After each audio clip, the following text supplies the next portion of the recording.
चलिए स्टूडेंट, स्वागत है आप सभी का आपके अपने एजुकेशन बायर सिविल सर्विस यूट्यूब चैनल में।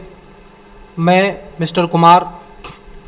हम परिचर्चा कर रहे हैं यहाँ इस क्लासेस में जो 2020 का यूपीपीसीएस का प्रीलिम्स क्वेश्चन पेपर था। मैंने इसको डाउनलोड किया है दृष्टि की वेबसाइट से। और ये बुक लिस्ट नंबर अगर हम देखें तो ये बुक लिस्ट नंबर हमारी कौन सी है सर? ये बुक लिस्ट नंबर आप देखोगे ए, हमने बुक लिस्ट नंबर ए की हम बात कर रहे हैं। ये सीरीज है हमारे पास में जिस पर हम बात कर रहे हैं। इसका एक पार्ट आपको ऑलरेडी पहले से कवर करवा दिया गया है, जिसमें हमने आपसे 56 क्वेश्चन तक चीज़ों को देखा था, डिस्कस किया था। किन्हीं कारणोंवश मैंने उस क्लास को रोकना पड़ा था। बट इस क्लास में हमारा उद्देश्य रहेगा कि क्यों ना हम आपसे पूर्णतः रूप से इस क्लासेस में क्वेश्चन को डिस्कस करें और पूर्णतः रूप से आपसे चर्चा परिचर्चा करें। तो चलिए समय न गवाते हुए चैनल को लाइक कर लीजिएगा, सब्सक्राइब कर लीजिएगा, ताकि हमसे जुड़ी अपडेट आपको मिलते रहें। इस पर न केवल आपको पीवाईक्यू बल्कि quick revision classes polity, economy, history, geography and science and tech, ecology, environment की आपको मिल रही है। और उसके साथ साथ हिंदी व करंट अफेयर घटनासार जो कि आपका अर्धवार्षिक है वो भी आपको कवर करवाया जा रहा है। उसकी आपको लगभग 3 से 4 क्लासेस उपलब्ध करवा दी गई हैं। तो चलिए पहला क्वेश्चन ये रहा, आपकी स्क्रीन पर देखते हैं। आप जिस भाषा में कंफर्टेबल समझते हैं, इंग्लिश एंड हिंदी, हमने क्वेश्चन को दोनों भाषा में लिया है। ठीक है, मैच द फॉलोइंग क्वेश्चन पूछा गया है। आइए देख लेते हैं पहला क्वेश्चन। साला झील, बाड़खाल झील, लोकटक झील और कालीवेली झील। आई थिंक आप सबको पता है कि लोकटक झील कहाँ पे पड़ती है, मणिपुर में पड़ती है। तो आप देखेंगे सी का होना चाहिए था तीसरा, और सी का तीसरा केवल 2 में है, तो इसका मतलब सी नहीं होगा और डी नहीं होगा, या तो ए होगा या फिर बी होगा। लेकिन सर अगर साला झील की बात कर लें, साला झील आपके अरुणाचल प्रदेश में पड़ती है, तो जैसे ही आपको पता चला तो आंसर इसका हो जाएगा सर ए। बी की अगर हम बात कर लें, जो बड़खल झील है ये आपकी हरियाणा में पड़ती है, और लोकटक झील मणिपुर में पड़ती है, और आप देखोगे कालीवेली झील जो है तमिलनाडु में पड़ती है। इसका राइट आंसर हो जाएगा ऑप्शन नंबर ए। चलिए, लेक आप सभी जानते हैं, लेक के बारे में हमने चर्चा कर दी है। नेक्स्ट क्वेश्चन है, निम्नलिखित में से किस राज्य सरकार ने पशु किसान क्रेडिट कार्ड योजना प्रारंभ की वर्ष 2020 में? अब देखो ये क्योंकि करंट अफेयर से क्वेश्चन है, इस क्लास का मोटिव तो खैर करंट अफेयर नहीं है, लेकिन जो क्वेश्चन पूछे गए हैं उन क्वेश्चनों को भी आपसे करवाना है, तो वही चीज़ें हैं। तो option number A Gujarat, B Haryana, C Punjab, D Rajasthan. ये राइट आंसर है सर ऑप्शन नंबर आप देखोगे बी, हरियाणा ने की थी। क्योंकि आप देखोगे किस राज्य सरकार ने पशु किसान क्रेडिट योजना प्रारंभ की थी, तो हरियाणा या पंजाब ही कर सकते हैं।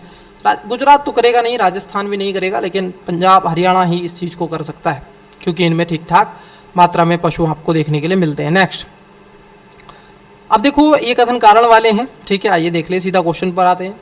अहमदाबाद भारत में सूती वस्त्र उद्योग का सबसे बड़ा केंद्र है। अहमदाबाद, ठीक है, अहमदाबाद कहाँ पर पड़ता है? अहमदाबाद ये पड़ता है आपको गुजरात में। कहाँ पे पड़ता है बच्चे? गुजरात में पड़ता है। अहमदाबाद भारत के प्रमुख कपास उत्पादक क्षेत्रों में स्थित है, इसलिए इसे कच्चा माल की कोई समस्या नहीं होती है। बात एकदम, दोनों ही बातें आप देखोगे क्या हो जाती हैं, क्या राइट हो जाती हैं? ऐसा नहीं है। क्यों नहीं है? देखिए, अगर हम बात कर रहे हैं, इसका जो सेकंड स्टेटमेंट है वो क्या हो जाएगा, सही हो जाएगा, और पहला वाला स्टेटमेंट क्या हो जाएगा, गलत हो जाएगा। क्योंकि ये भारत में सूती वस्त्र का सबसे बड़ा उद्योग केंद्र नहीं है। ठीक है, दूसरा वाला ठीक है और पहला वाला इसमें गलत हो जाएगा, तो इसलिए इसका आंसर ऑप्शन नंबर डी हो जाएगा। आप मुझे कमेंट्स बॉक्स में बताइएगा कौन सा भारत का सबसे बड़ा सूती वस्त्र उद्योग है। ठीक है, उसके बारे में आपको ये कमेंट्स बॉक्स के लिए होमवर्क है। ठीक है, आप बताएं जो भी इस वीडियो को देखें स्टूडेंट्स। 27 जुलाई 2020 को भारत के प्रधानमंत्री ने निम्नलिखित में से किस स्थान पर कोविड-19 परीक्षण के लिए 3 नई भारतीय चिकित्सा अनुसंधान परिषद ICAMR उच्च श्रेणी परीक्षण प्रयोगशालाओं का वस्तुतः उद्घाटन किया था? ऑप्शन नंबर ए नई दिल्ली, कोलकाता, चेन्नई। उसके बाद आप बी में क्या आता है, कोलकाता, नोएडा, मुंबई। सी नई दिल्ली, कोलकाता, मुंबई। डी चेन्नई, नई दिल्ली, मुंबई। राइट आंसर हो जाएगा ऑप्शन नंबर बी, इसका करेक्ट आंसर हो जाएगा कोलकाता, नोएडा और मुंबई में। आप देखोगे उस समय, क्योंकि कोविड पैंडेमिक का समय था, किसका समय था, आप देखोगे कोविड-19 का समय था, तो उस समय हमें ये चीज़ें करनी पड़ी थी। निम्नलिखित में से कौन से भारत की नवीनतम पर्वत श्रेणी है? नवीनतम पर्वत पूछ रहा है, आपकी जो नई है वो अभी जो बनी है उसके बारे में आपसे पूछ रहा है। हिमाद्री श्रेणी option number A, B Aravalli श्रेणी, सी पश्चिम घाट, डी विंध्य श्रेणी। इसमें जो नवीन पर्वत श्रेणियों में आप देखोगे हिमाद्री पर्वतश्रेणी सबसे नवी है क्योंकि ये गोंडवाना लैंड के टूटने से ही चीज़ें बनी थी। ठीक है, पश्चिमी घाट और ये आपका विंध्यन श्रेणी और अरावली पर्वत श्रेणी की बात कर लें तो ये आज की नहीं है, ये प्लाइस्टोसीन युग एओसोइन युग के रूप के आसपास की मानी जाती हैं, क्योंकि अरावली श्रेणी तो आज की नहीं है। गोंडवाना लैंड जब टूटा था तब से उससे पहले की कहीं ना कहीं श्रेणियों में इसको शामिल किया जाता है। ठीक है, चलिए उसके बाद नेक्स्ट क्वेश्चन पर आते हैं। नेक्स्ट क्वेश्चन क्या है, 1 सेकेंड। नेक्स्ट क्वेश्चन है कि उत्तर प्रदेश के निम्नलिखित में से किस हवाई अड्डे को भारत के केंद्रीय मंत्रिमंडल ने 24 जून 2020 को अंतर्राष्ट्रीय दर्जा स्वीकृत किया। ऑप्शन नंबर ए आगरा हवाई अड्डा, बी प्रयागराज हवाई अड्डा, सी गोरखपुर हवाई अड्डा, डी कुशीनगर हवाई अड्डा। राइट आंसर है ऑप्शन नंबर डी, इसमें कुशीनगर हवाई अड्डा। आप देखोगे ये गौतम बुद्ध के लिए जाना जाता है कुशीनगर। ठीक है, इनके स्थान पर ये इसको लाया गया। इससे क्या होगा, इससे आप देखोगे जापान, चाइना, भूटान, नेपाल और कई ऐसे नॉर्थ ईस्ट के जो कंट्रीज़ हैं उनके साथ में भारत के संबंध बढ़ेंगे। मैच द फॉलोइंग क्वेश्चन पूछा है और ये राष्ट्रीय उद्यान आपसे पूछ लिए हैं और राज्य आपसे पूछ रहे हैं। इंद्रावती टाइगर रिजर्व आपको पता होना चाहिए, मल्ले टाइगर रिजर्व और कालेसर और विवाद। देखो कालेसर जो आपका पड़ता है, काले पड़ गए कौन, हरियाणा वाले। ठीक है, तो और बेतवा, बेतवा कहाँ का आप सभी जानते हैं, बेतवा छत्तीसगढ़ है शायद। इंद्रावती टाइगर रिजर्व, ठीक है, छत्तीसगढ़ में आएगा। और एक का आप देखोगे तीसरा, एक का, एक सेकंड रुको, एक का चौथा छत्तीसगढ़। इंद्रावती तो छत्तीसगढ़ में पड़ता ना, ठीक है, इंद्रावती छत्तीसगढ़ में पड़ता है। ठीक है, आप देखोगे इंद्रावती पड़ता है छत्तीसगढ़ में। उसके बाद आप देखोगे मल्ले जो पड़ता है ये पड़ता है गुजरात में, और कालेसर पड़ता है हरियाणा में, ठीक है दूसरा, और बेतवा पड़ता है झारखंड में। तो चौथा तीसरा दूसरा पहला राइट आंसर हो जाएगा ऑप्शन नंबर ए। ठीक है, ये आपको ध्यान में रहना चाहिए। नेक्स्ट, निम्नलिखित में से किस देश को वर्ष 2021-22 के लिए संयुक्त सुरक्षा परिषद की अस्थायी सदस्यता के रूप में जून 2020 में नहीं चुना गया। Option number A Ireland, B Norway, C Mexico, D Canada. Right answer आप देखोगे क्योंकि करंट अफेयर से संबंधित है तो उस समय कनाडा को नहीं चुना गया था। राइट आंसर हो जाएगा कनाडा। अब देखिए यहाँ पर सुमेलित नहीं है, ये खनिज दे के रखे हैं और उत्खनन शहर हैं। तांबा कहाँ पर होता है, चित्रदुर्ग में। लोहा अयस्क बेल्लारी में। मैग्नीज भिलवाड़ा में। बॉक्साइट कटनी में। ये पूछ रहा है सही आपको बताना है सर। अगर हम सही की बात कर ले तो इसमें केवल और केवल दो सही हैं। दो कौन कौन से सही हैं, तांबा आपको मिलता है चित्रदुर्ग में और मैग्नीज आपको मिलता है भीलवाड़ा में। लेकिन अगर हम बात कर ले बॉक्साइट ये कटनी में मिलता है, ये गलत है। तो जहाँ चौथा गलत है, 1 और 3 आपके सही हो जाते हैं। Right answer option number C हो जाएगा 64वें का। 19 जुलाई 2020 को भारत के केंद्रीय मंत्रिमंडल द्वारा स्वीकृत नई राष्ट्रीय शिक्षा नीति के संबंध में निम्नलिखित कथनों पर विचार कीजिए। यह डॉक्टर के कस्तूरी रंगन की अध्यक्षता वाली समिति द्वारा तैयार की गई थी। ये ऑप्शन स्टेट नंबर 2 कहता है यह विगत 38 वर्ष से लागू पिछली शिक्षा नीति बदल देगी। क्या इसका उद्देश्य ये रखा गया है कि ये पिछली रणनीति और शिक्षा नीति को बदल देगी जो 38 वर्ष से चली आ रही है? तो नहीं सर, पहला वाला इसमें स्टेटमेंट सही हो जाएगा। राइट आंसर पूछा है कितने कथन सही है, कौन सा सही है, तो ऑप्शन नंबर ए। आप इंग्लिश में भी पढ़ सकते हैं। Consider the following statement about new education policy approved by union cabinet of Indian on 29 July 2020। It was deferred to a committee he headed by D.K. Kasturirangan. It will replace the previous education policy which has been followed since last 38. Select the correct statement as from this codes given below. Code number only 1, only 2, both 1 and 2, neither 1 और 2। Right answer हो जाएगा option number ए। Next, Kashmir घाटी स्थित है। आइए देखिए कश्मीर घाटी पर आपसे पूछा है, आप कश्मीर घाटी का नक्शा शायद आप जानते हैं, तो ये कश्मीर घाटी के आसपास का चित्र है। देखिए कश्मीर घाटी कांगड़ा और धोला पर्वत श्रेणी के मध्य है। पीर पंजाल और हिमाद्री पर्वत श्रेणी के मध्य है, महाभारत और धौलाधार पर्वत श्रेणी के मध्य है, पीर पंजाल और महाभारत पर्वत श्रेणी के मध्य है। जो कश्मीर घाटी है राइट नाउ आप देखोगे ये पीर पंजाल और हिमाद्री पर्वत श्रेणियों के मध्य अवस्थित कही जाती है, ना कि ऐसे। आप जाते हैं यहाँ पे शिवालिक पड़ेगा, शिवालिक के बाद आप जाओगे, देखो ऊपर देखिए काराकोरम, लद्दाख, जास्कर, पीर पंजाल, शिवालिक, काराकोरम, लद्दाख, पीर पंजाल, ठीक है, काराकोरम, लद्दाख, जास्कर, पीर पंजाल, शिवालिक, और ये आपका ग्रेट प्लेन है, ठीक है। अब इसमें मिड रेंज, फोल्ट, सेंट्रल, ये सारी चीज़ें मिलती हैं। तो right answer option number B हो जाएगा। निम्नलिखित में से किस राज्य या फिर संघ राज्य क्षेत्रों द्वारा 7 अगस्त 2020 को विद्युत आप देखोगे चलित वाहन नीति की घोषणा की गई है? तो आपसे पूछ रहा है Madhya Pradesh, option number A, B Uttar Pradesh, C Delhi, D Tamil Nadu. Right answer हो जाएगा आप देखोगे इसका ऑप्शन नंबर सी, दिल्ली। क्या हो जाएगा? Delhi is correct now. Next, Yamuna नदी की निम्नलिखित सहायक नदियों पर विचार कीजिए और उन्हें पश्चिम से पूरब की ओर क्रमबद्ध व्यवस्थित कीजिए। आपसे पूछ रहा है पश्चिम से पूरब की ओर, मतलब आपको ये ऐसे बना लेना है, नॉर्थ हो गया, साउथ हो गया, ईस्ट हो गया और वेस्ट हो गया। अब इधर से आपको लगानी है ये सर, बेतवा, कैन, चंबल, सिंध, ये आपको लगा देनी है, ठीक है। देखिए कैसे लगाओगे। आपकी कैन, बेतवा, कैन, बेतवा, चंबल, तो आप लगाओगे कैन, बेतवा, कैन, बेतवा या कैन, हाँ कैन, कैन, वेतवा, चंबल, ये इसी तरीके से ना, कैन, वेतवा, चंबल वगैरह इस तरीके से इसको लगाया गया है। तो आप कहोगे चंबल, सिंध, कैन, बेतवा। देखो कैन जो नदी आएगी ये बेतवा से पहले आएगी। अब देखो बेतवा से पहले कहाँ पर आ रही है, तो यहाँ पे नहीं आ रही है। बेतवा से पहले यहाँ पे आ रही है, बेतवा से पहले यहाँ पर आ रही है, यहाँ पे आ रही है, ठीक है। लेकिन आप देखोगे चंबल तो सिंध से पहले आएगी, तो ये राइट नाउ ए इसका राइट आंसर हो जाएगा। आगे बढ़िए।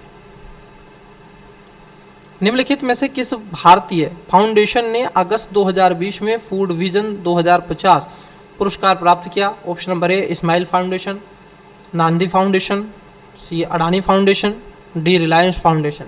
ये जो प्राप्त किया था ये किया था आपका नांदनी, क्या है, नांदनी फाउंडेशन ने इसको अभी क्या था, पुरस्कार को अर्जित किया था, जीता था। निम्नलिखित में से कौन सा एक सही सुमेलित नहीं है?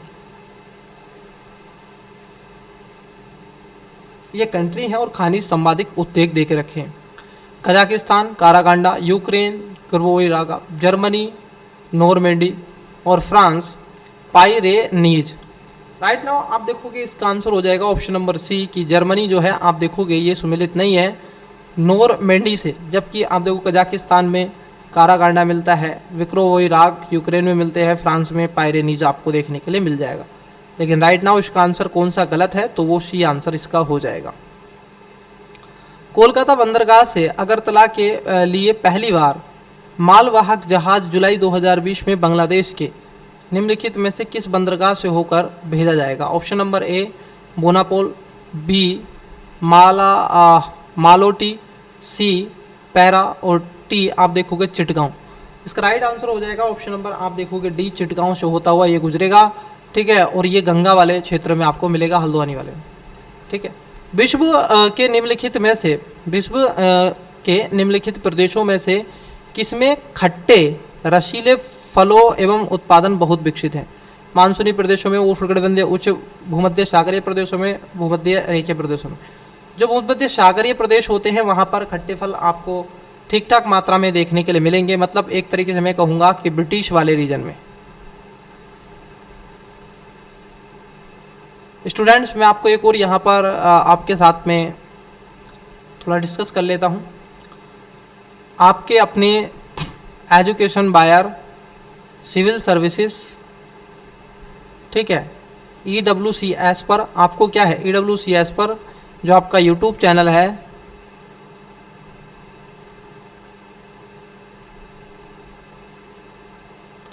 इस पर आपको क्या है, बांग्लादेश से रिलेटेड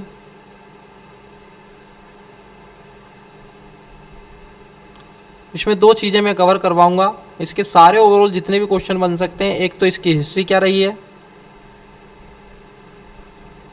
उसके बाद ज्योग्राफी पॉइंट ऑफ व्यू क्या है, पॉलिटिशियन, कई ऐसी चीज़ें मैं आपसे बताऊंगा कि क्या इसका रीज़न रहा है, कैसे कौन सी क्या स्थिति है। ठीक है, चलिए। पृथ्वी विज्ञान मंत्रालय और भारत सरकार द्वारा जुलाई 2020 में निम्नलिखित में से किसे पृथ्वी प्राणी विज्ञान में लाइफ टाइम उत्कृष्टता पुरस्कार प्रदान किया गया? Option number A S Suresh Babu, B PLN Raju, C SPS Kushwaha और डी अशोक शाहनी। आप देखो कि राइट आंसर हो जाएगा इसमें अशोक शाहनी को ये दिया गया था। नेक्स्ट, मैच द फॉलोइंग से क्वेश्चन पूछे गए हैं। मैं आपको स्टूडेंट्स एक और बात बता दूं, ये क्वेश्चन बहुत इजी होते हैं, इनको आप इजीली ले सकते हैं, ये सरल क्वेश्चन है। क्यों है, मैं क्यों सरल बोल रहा हूँ इनको, क्योंकि सर इसलिए सरल ये क्वेश्चन मुझे लगते हैं क्योंकि अगर आपको 2-3 के बारे में पता है, आप यहाँ से आंसर निकाल ले जाओगे। 100% मैं निकाल के दिखाऊंगा। देखिए, मैच द फॉलोइंग है, उष्णकटिबंधीय चक्रवात है और देश है। बुगोवा की नहीं पता, लेकिन हरिकेन की तो पता है। कहाँ पर है सर ये? संयुक्त राज्य अमेरिका, तो इसका हो जाएगा चौथा। बिलीबिली का तो पता है, ऑस्ट्रेलिया, तो इसका हो जाएगा पहला। टाइफून की तो आपको पता है, ये टाइफून आते हैं चाइना में, इसका हो जाएगा दूसरा। और वेगोवा आपका बचा ये तीसरा। तो आप देखोगे तीसरा, चौथा, दूसरा, पहला। राइट नाउ इसका आंसर हो जाएगा ऑप्शन नंबर 20 करेक्ट आंसर हो जाएगा, क्योंकि हरिकेन जो है ये आप देखोगे संयुक्त राज्य अमेरिका है, बिलीबिली जो आपका है ये ऑस्ट्रेलिया में है, और टाइफून आपका चाइना में है, और बुगोआ, ठीक है, बुगो ये आपका फिलीपींस में है। ठीक है, राइट नाउ आगे बढ़िए, आप ऐसे आंसर निकाल सकते हैं। सुपोषण यूट्रिफिकेशन के संबंध में कथनों में से कौन सा ऐसे कथन सही है? यह जल में घुलित ऑक्सीजन को कम कर देता है, ठीक है। यह जल निकाय के पोषक तत्व संवर्धन की घटना है, बिल्कुल। जब आप देखोगे यूट्रिफिकेशन, जब सुपोषण हो जाता है बहुत ज़्यादा किसी भी लेक में, पौंड में, झील में, तो उस स्थिति में आप पाओगे कि वहाँ पर ऑक्सीजन की डिमांड क्या हो जाती है, बढ़ जाती है, परंतु ऑक्सीजन उस क्षेत्र में क्या हो जाता है, कम हो जाता है, क्योंकि उसके ऊपर आप देखोगे एक सुपोषण का तत्व जो कि होता है वो जम जाता है, जो आगे आप देखोगे सूर्य का प्रकाश नहीं पहुंचने देता है, और जिससे इसमें बाधित होती है किसकी, ऑक्सीजन की मात्रा जो घुलनशील है। तो इसका right answer option number C correct answer हो जाएगा। आगे बढ़ते हैं।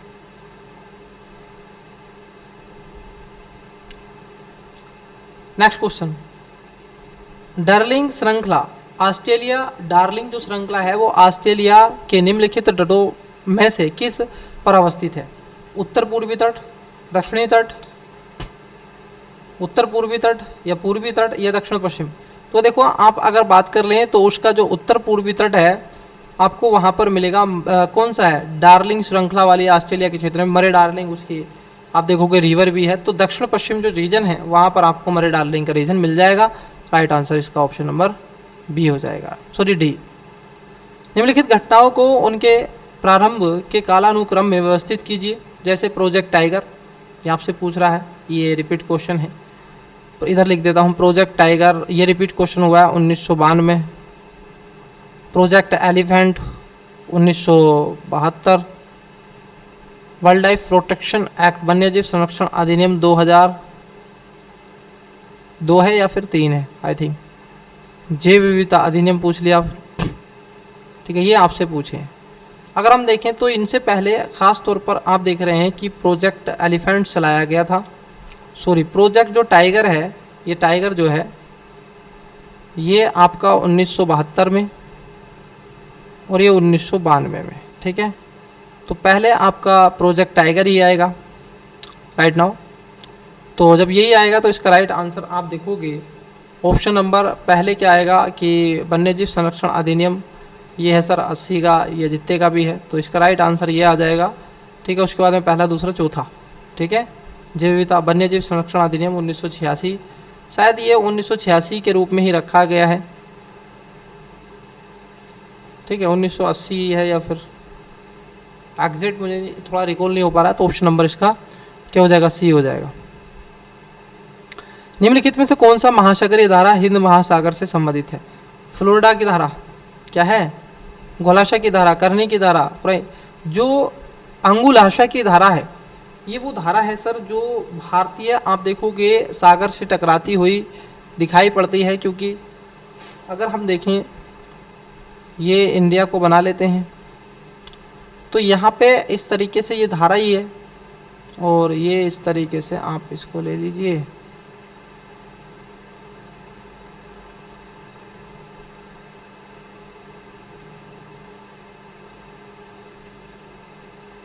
ठीक है। अब ये वाला जो रीजन है यहाँ से बहती है ये धारा, अंगुलेशय की धारा, ठीक है, अंगुल हाश की धारा। फ्लोरिडा तो ऊपर आ जाएगा, कैनरी की धारा भी अलग आ जाएगा, फ्राइल की धारा। चलिए आगे बढ़ते हैं। अगला जो क्वेश्चन क्या है, अगला क्वेश्चन है कि एक पारिस्थितिकी तंत्र के विभिन्न घटकों से होकर पोषक तत्वों तक गुजरना कहलाता है जैव रासायनिक तक, जैव रासायनिक चक्र के रूप में इसको जाना जाता है। खासतौर पे तो आप देखोगे वेरी इजी सिंपल ये क्वेश्चन है, जैव उगार्मिक चक्र नहीं होता, पारिस्थितिक अनुक्रमण नहीं होता, जैविक चक्र नहीं होता। Right answer option number A इसका कहलाता है। नेक्स्ट,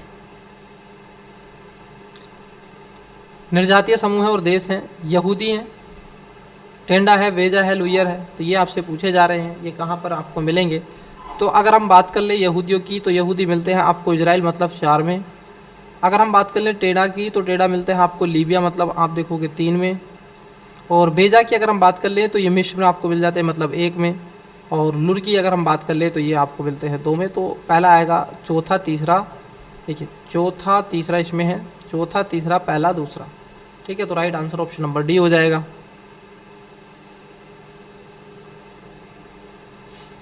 भारत में मिट्टी बचाओ आंदोलन कहाँ शुरू किया गया था। देखिए ये पूछा है सर, वृक्ष नहीं मिट्टी बचाओ। ऑप्शन नंबर है थाने महाराष्ट्र, बी मैसूर कर्नाटक, सी दरभंगा बिहार, होशंगाबाद मध्य प्रदेश, डी। तो इसका राइट आंसर आप देखोगे ऑप्शन नंबर क्या हो जाएगा सर, दरभंगा बिहार में आपको देखने के लिए मिल जाएगा।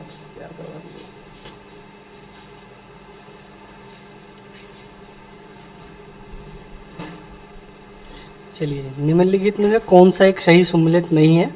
क्वेश्चन नंबर 82 हम देख रहे हैं, जिसमें आप देश और राजधानी की इसमें बात करी गई है, जिसमें क्वेश्चन नंबर ए है मोरक्को, उसकी है रवात, और दूसरा है ट्यूनीशिया, इसकी ट्यूनीशियन इसकी राजधानी है, और तीसरा इसमें सी अल्जीरिया, और उसके बाद में इसका जो दे रखा है अल्जीरियस, और फिर इसके बाद दे रखा है कैप वर्डे, इसके सामने दे रखा वो कांगो। तो इसमें आप देखेंगे इसका जो ऑप्शन नंबर राइट होगा, इसमें आप डी, इसका ऑप्शन नंबर डी इसका राइट होगा। तो इस तरह से ये हमारी चीज़ें रहती हैं, कोई दिक्कत नहीं है इसमें। आप निश्चित हो गए इस क्लास में ज़्यादा से ज़्यादा जुड़े, क्योंकि एग्ज़ाम आपको पता ही है आने ही वाला है। उसके बाद में क्वेश्चन हम लेते हैं 83, हरित गृह प्रभाव ग्रीन हाउस इफेक्ट के अभाव में भू सतह का औसत तापमान क्या होगा। देखिए आपको अगर पता होगा तो आप बता देंगे। इसमें ऑप्शन नंबर दे रखा है 0.C, और उसके बाद में B 0 Celsius C, 0 degree C, और उसके साथ उसमें दे रखा 5 -18 degree C, 50 degree C, D 20 degree C. तो आप इसमें बता सकते हैं कौन सा इसमें ठीक है, कौन सा इसमें नहीं है। तो इसका वी इसमें आपका -80 डिग्री सी इसमें ठीक है, ये देख लीजिए। उसी के साथ साथ में क्वेश्चन नंबर हम लेते हैं 84, दक्षिण अफ्रीका को पोस्ट मार्बर्ग और उसका समीपवर्ती और क्षेत्र निम्नलिखित में से किस खनिज का प्रमुख उत्पादक क्षेत्र है। बताएंगे भैया कौन कौन से इसमें ठीक है, कौन से ठीक नहीं है।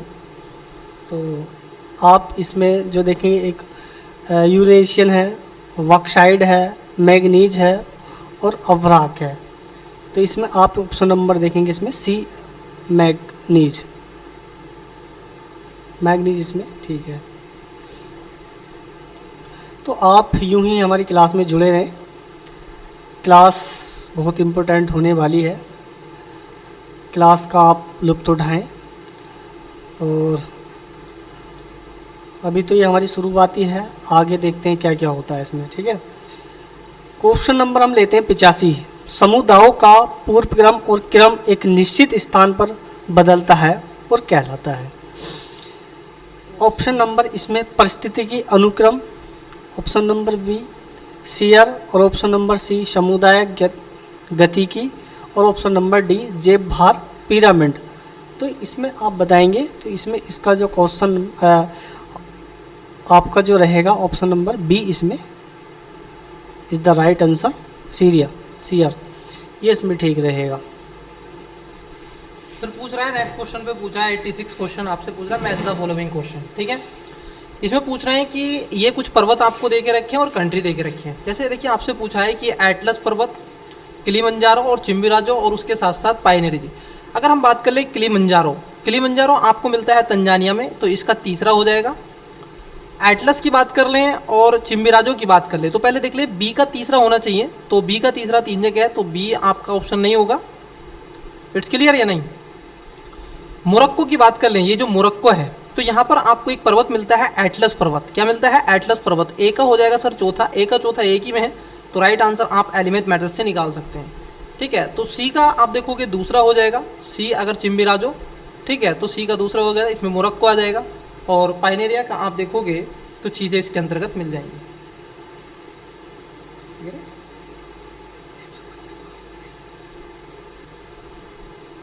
कोई दिक्कत नहीं है, 150 का होता है ना, तो ये 150 क्वेश्चन है। हमारे साथ है गुड्डू सागर सर, तो इसलिए थोड़ा सा हमसे पूछ रहे हैं कि 150 का, मैंने कहा यस ये 150 का है, इसको लगाएंगे बहुत आराम से बच्चों को प्यार से। निम्नलिखित में से किस प्राकृतिक पदार्थ में लोहा मतलब Fe इसको कहते हैं विद्यमान होता है? Option number A chlorophyll, option number B collagen, option number C carotene, option number D myoglobin. मैं स्टूडेंट्स आपको एक और बात यहाँ पर बता दूँ कि आप क्वेश्चन को पोस्ट कर लीजिएगा और पोस्ट करके भी आप इसको लगाने का प्रयास कीजिएगा। तो पूछा प्राकृतिक पदार्थ में लोहा किसमें होता है, तो आप देखोगे मायोग्लोबिन में देखने के लिए आपको मिल जाता है। नेक्स्ट क्वेश्चन है 88। मलेशिया में किडंका घाटी प्रसिद्ध है। अब देखो मलेशिया आपको पता होना चाहिए सर, ये वर्ल्ड मैपिंग से क्वेश्चन आया है। कहाँ से आया है? मैपिंग से। और मैपिंग की क्लास आपने नहीं की है तो देखिएगा, मैं मैपिंग की क्लास कंटिन्यूसली करवा रहा हूँ। ऑप्शन नंबर ए है रबर उत्पादन के लिए, बी चाय उत्पादन के लिए, सी टीन उत्पादन के लिए और डी कहवा के लिए। अगर हम देखें इसमें जो राइट आंसर हो जाएगा ऑप्शन नंबर आप देखोगे टीन, मतलब टीन उत्पादन के लिए क्या जाना जाता है, आपकी जो किंटा घाटी है, ठीक है, जो आपकी किंटा घाटी है ये जानी जाती है मलेशिया में। ठीक, नेक्स्ट क्वेश्चन है 89। जीन के भीतर अनुक्रम आधार में परिवर्तन कहलाता है। जीन के भीतर अगर आप परिवर्तन करोगे तो क्या कहलाएगा? ऑप्शन नंबर ए उत्परिवर्तन, बी प्रतिरूपण, सी संयोजन, डी प्रजनन। राइट आंसर हो जाएगा ऑप्शन नंबर आप देखोगे इसमें परिवर्तन के लिए हम निकालते हैं, यहाँ पर आप देखेंगे म्यूटेशन इसको बोलते हैं इंग्लिश में। ठीक है, तो इसको आपको पता होना चाहिए। अभी थोड़ी देर पहले आप सुन रहे थे गुड्डू सर की दो आवाज़ थी 2-3 क्वेश्चनों में।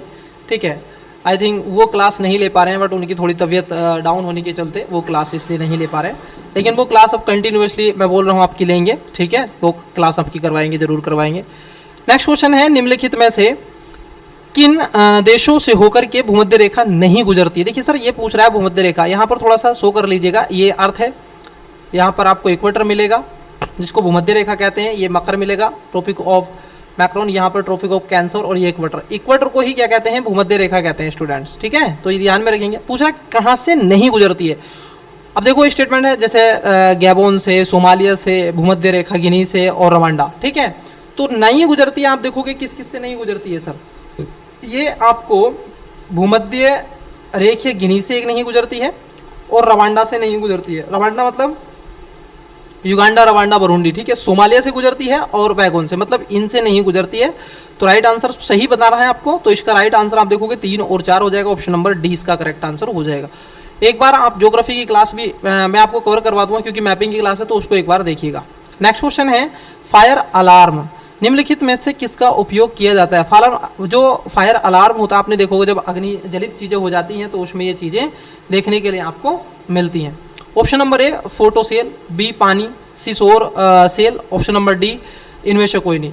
तो मैं आपसे कहूं कि आप पोस्ट करके जरूर इसका आंसर बताइएगा, तो फोटो सेल इसका राइट आंसर हो जाएगा। इंग्लिश में आप चाहते हैं विच of the following is use in fire alarm. देखो मैं क्या है ना कि दोनों में लैंग्वेज में नहीं करवा सकता, इम्पॉसिबल, क्लास बहुत लंबी हो जाएगी, तो इसलिए आपको पता होने चाहिए। राइट आंसर क्या है? Photo cell. ठीक है, चलिए आप जौन सी में चाहें उस भाषा में इसको ले सकती हैं।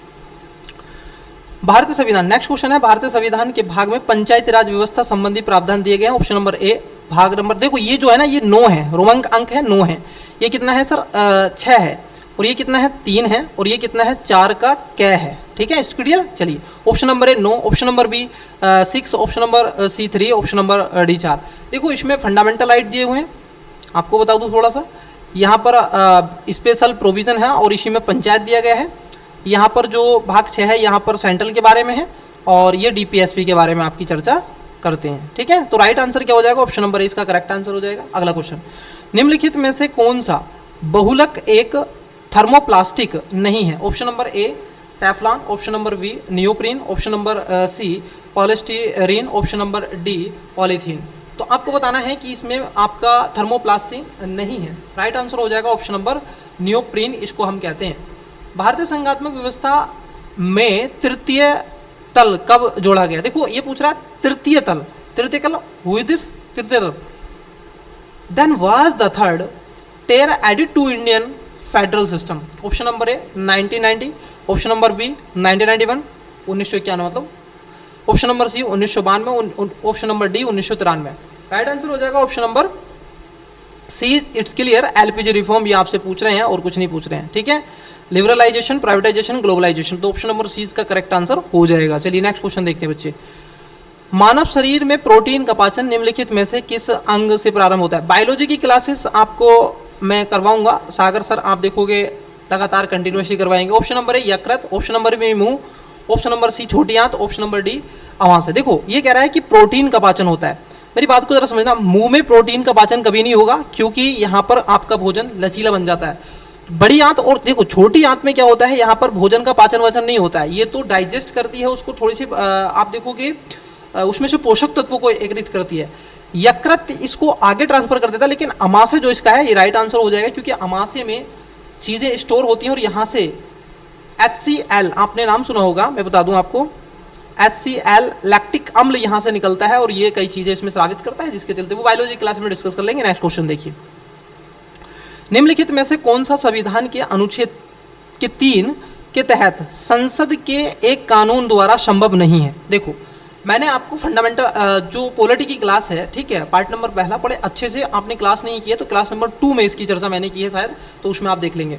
ऑप्शन नंबर ए नए राज्यों का गठन, ऑप्शन नंबर सी बी राज्यों के क्षेत्र में परिवर्तन, ऑप्शन नंबर सी राज्यों की सीमाओं में परिवर्तन, ऑप्शन नंबर डी राज्यों की। देखो यहाँ पर जो पहले 3 दे के रखे हैं ये है आपके आर्टिकल जो है, ये आर्टिकल अगर हम बात कर ले तो 3 के बारे में चर्चा है, जबकि ये जो है ये आर्टिकल आप देखोगे ये जो आर्टिकल है ये आर्टिकल 2 के बारे में चर्चा पूछ रहा है कि 3 का संभव नहीं है, तो right answer option number D इसका हो जाएगा। ठीक है, नेक्स्ट क्वेश्चन देखिए, मानव आहार में पॉलिश किए हुए चावल के उपयोग से निम्नलिखित में से हो जाता है, क्या हो सकता है भैया उससे? ऑप्शन नंबर ए सूखा रोग, ऑप्शन नंबर बी रक्तलापता, ऑप्शन नंबर सी घेंगा, ऑप्शन नंबर डी वेरी वेरी रोग। तो इसका राइट आंसर हो जाएगा ऑप्शन नंबर डी, इससे वेरी वेरी रोग आपको देखने के लिए मिलता है। हालांकि जो पॉलिश आहार चावल है इसमें कई ऐसे न्यूट्रिशन की प्रॉब्लम को, समस्याओं को समाप्त करने के लिए सरकार के द्वारा इसको आगे बढ़ाया गया है। नेक्स्ट क्वेश्चन है, आप देखोगे 98 क्वेश्चन, निम्न में से कौन से पदाधिकारियों को हटाने में संसद की कोई भूमिका नहीं होती है?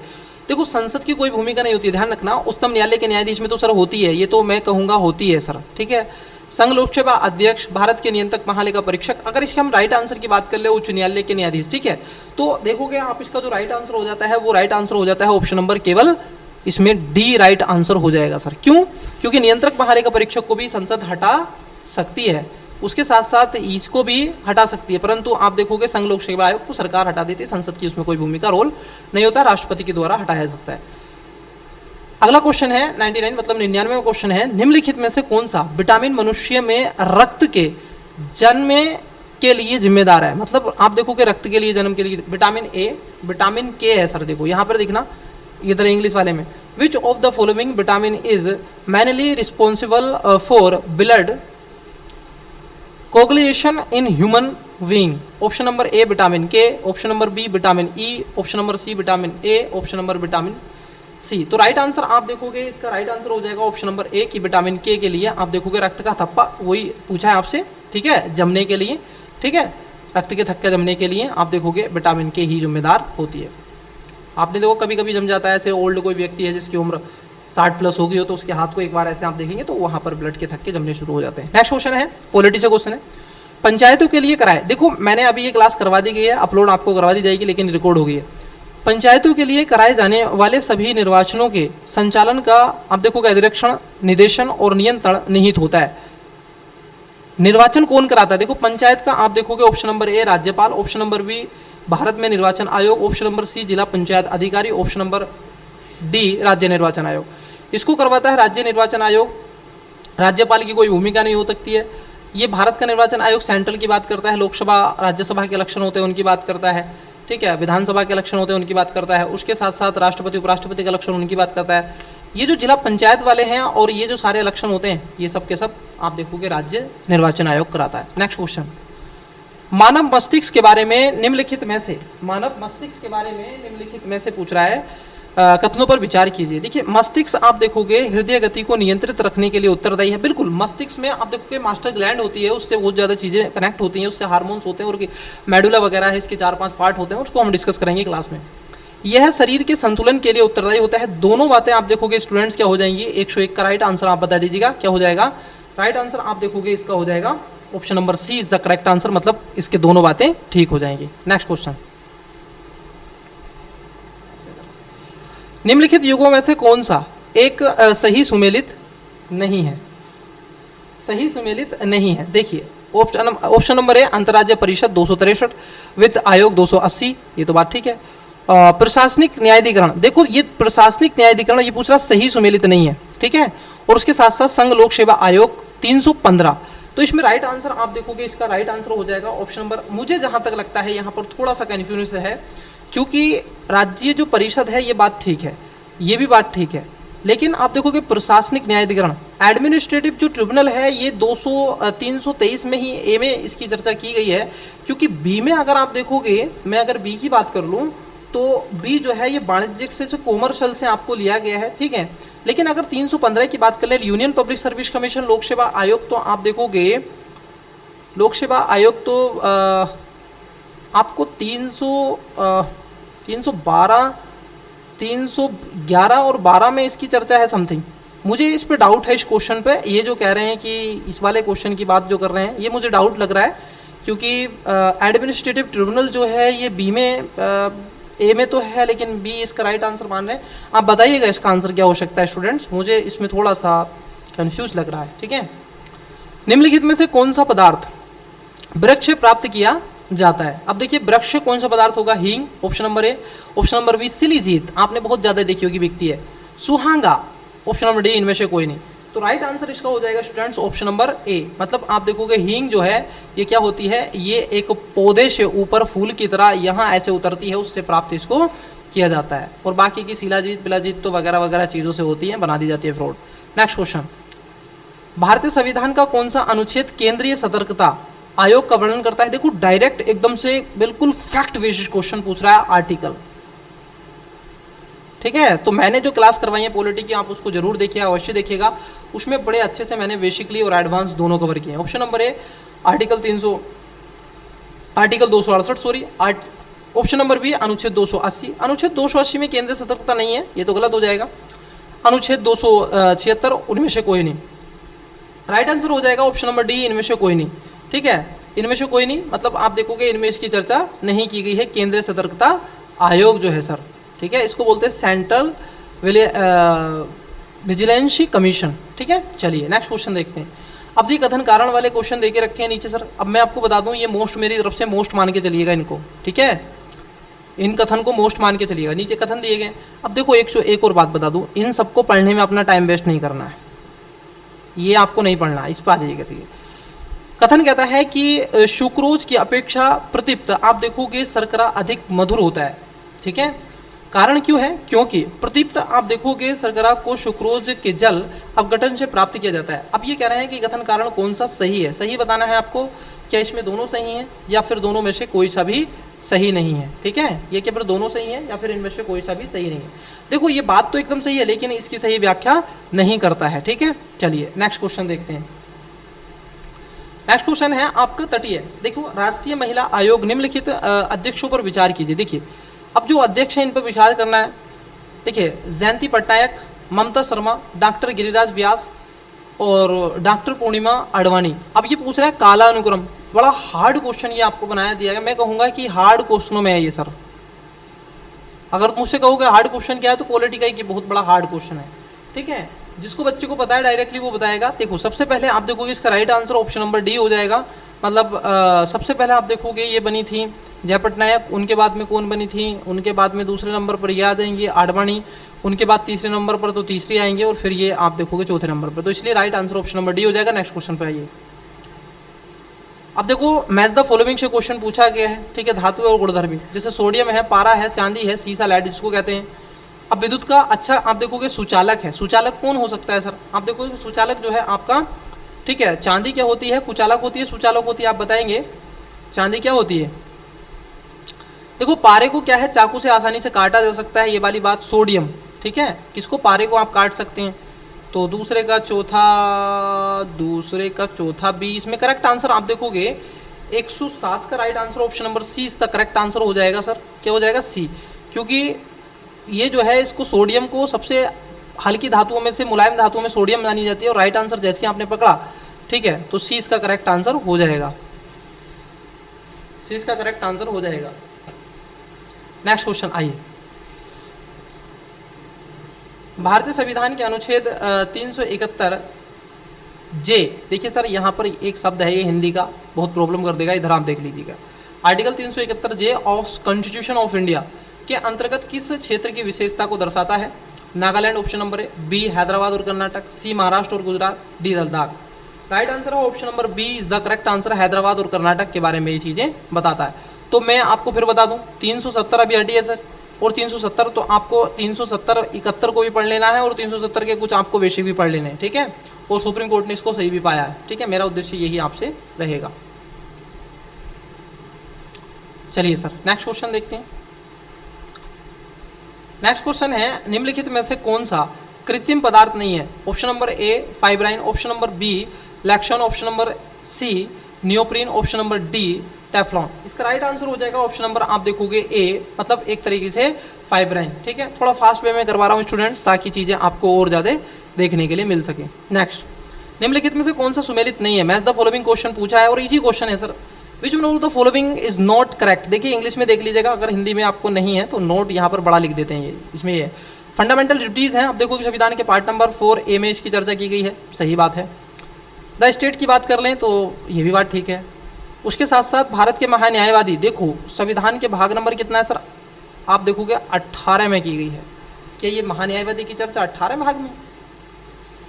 संघ और राज्यों के संबंध में सेवाओं की बात कर लें तो संविधान के भाग नंबर 14 में, ये वाली बात ठीक है। तो इसका जो करेक्ट आंसर है 110 का राइट आंसर हो जाएगा option number C is the correct answer. क्योंकि महान्यायवादी अटॉर्नी जनरल को आर्टिकल 76 के तहत कौन करता है? आप देखोगे प्रेसिडेंट्स को ये राइट दिया गया है, ठीक है। नेक्स्ट, थोड़ी सी सागर सर की तबीयत खराब होने के चलते थोड़ा सा यहाँ पे इशू लैकिस हो रहा है, क्योंकि मेरे को क्लास लेने में थोड़ा सा टाइम लगता है तो, और मेरे पे बर्डन ज़्यादा रहता है, इसलिए थोड़ा सा आप मैनेज कीजिएगा। चलिए अगला क्वेश्चन लेते हैं। आपको ये नहीं पढ़ना है, मैं गाइडेंस आपको बहुत बेस्ट कर रहा हूँ कि आप इसको ना पढ़ें, ये वाला जो चीज़ें हैं टाइम वेस्ट ना करें स्टूडेंट्स। देखिए 2 घंटे 150 क्वेश्चन, और क्वेश्चन अब हार्ड आते हैं, इजी नहीं आते हैं कि वन लाइन। अब देख लीजिए यहाँ पे आप मिला रहे हैं, लेकिन इसमें आप एलिमेंट मेथड यूज कीजिए। आपको देखो कैसे, मैं यहाँ पर बता देता हूँ। 2 को आपको नहीं देखना है, 2 आपका पहले का पहला 2 जो है, जैसे नीलत होता जो होता है ये कवकनाशी है, इसको 100% याद रख लीजिएगा। इयोसिन, सिल्वर आयोडाइड और जिंक फाइडेस। देखो जो आपका सिल्वर आयोडाइड है, अगर हम इसकी बात कर ले तो सिल्वर आयोडाइड जो होता है ये आप देखोगे लाल स्याही के लिए इसको जाना जाता है। किसके लिए जाना जाता है? सिल्वर आयोडाइड को लाल स्याही के लिए जाना जाता है। और जैसे ही आपने इसका पता चलाया तो सी का आप देखोगे तीसरा, और सी का यहाँ पर देखिए तीसरा, सी का आप देखोगे ये सॉरी लाल स्याही के लिए नहीं ना। तो एक सेकंड कंफ्यूज हो रहा है मुझे, थोड़ा सा रुकिएगा। पहला वाला तो आपको पता है कि नीलत होता जो है आप देखोगे कवकनाशी होता है। उसके साथ साथ अगर हम देखें उसके साथ साथ हम देखें तो जो इयोसिन होता है, ये लाल स्याही है इयोसिन, ये दूसरे का तीसरा हो जाएगा। और सिल्वर, ये इसका पहला हो जाएगा। कृत्रिम वर्षा होती है सिल्वर आयोडाइड से, हाँ सिल्वर आयोडाइड से आप कृत्रिम वर्षा कर लेंगे तो इसका पहला हो जाएगा। तो राइट आंसर आप देखोगे यहाँ पर दिख रहा है, ठीक है। तो बी सी इसका राइट आंसर हो जाएगा, 2 3 1 4। और जिंक जो फाइटसाइड होता है इसमें आप देखोगे ये आपका चौथे में कृंतकनाशी। नेक्स्ट क्वेश्चन आइए, भारतीय संसद की सबसे बड़ी समिति कौन सी है? ऑप्शन नंबर ए लेख लेखा समिति, बी प्राक्कलन समिति, सी लोक उपक्रम समिति, डी याचिका समिति। राइट आंसर है ऑप्शन नंबर, आप देखोगे प्राक्कलन समिति, इसमें 30 सदस्य होते हैं और 30 के 30 लोकसभा से सदस्य होते हैं। ध्यान रखेंगे 1 वर्ष का कार्यकाल होता है। सारी चीज़ें मैंने आपको क्लासेस में बताई है, कोई चिंता इसमें नहीं है।